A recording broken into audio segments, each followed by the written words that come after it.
BSU men's hockey took a break from conference play for the holiday weekend to face rival North Dakota. After starting the season 2-4, Bemidji State went 7-1-2 over their last 10 games coming into the series.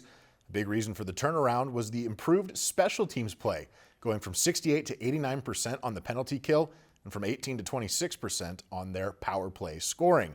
It would prove to be a big part of this past weekend's results as well. We start with the Beavers hosting the Fighting Hawks on Friday. BSU would strike first midway through the first. Connor McLennan off the feed from Max Nemitsnikov for his 8th of the season, and it's 1-0 Beavs. A few moments later, UND would find a way to even the score. Ben Stridden lights the lamp, and we are tied at 1 at the break. In the second, it was a scoring frenzy. Will Zeller's one-timer finds nylon for North Dakota on the power play, and they take the lead 2-1. Beavers would answer back just a minute later. Mr. McLean, yippee-ki-yay. Jake McLean's 4th goal of the year knots things at 2. Then it's a Beavs power play, but it's a Fighting Hawks goal. Dylan James with the shorty puts UND back in front 3-2. But Bemidji State answers again, this time off the stick of freshman Maxon Vig. The Montreal Canadiens 7th-round draft pick ties it at 3. And we're still in the second period. North Dakota back on the power play. Cade Littler deflects Abram Weeb's shot to the back of the net, made it 4-3. UND would tack on an empty netter in the third as they downed BSU 5-3. Special teams, the name of the game once again. Beavers just 2 for 5 on the penalty kill, but 0 for 4 on their own power play, something they emphasized after the game.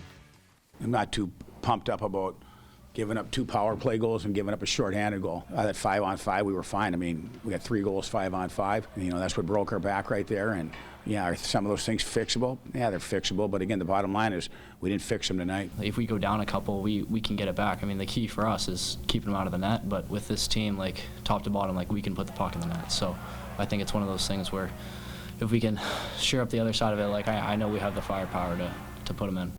So on Saturday, the series would move to Ralph Engelstad Arena in Grand Forks, and Bemidji State solved their special teams problem by staying out of the penalty box. With the 5-on-5 play, it wasn't until midway through the second that Ben Strinden broke the ice for North Dakota. Later in the period, Casper Magnuson threading the needle to tie the game, and it would go to overtime. But it was there that Bemidji State would commit their first penalty of the night and subsequently surrender the game winner to Will Zellers. Special teams rearing its ugly head at the worst time. In fairness, overtime power play is 4-on-3, not 5-on-4, so slightly different, but a loss all the same in the records books.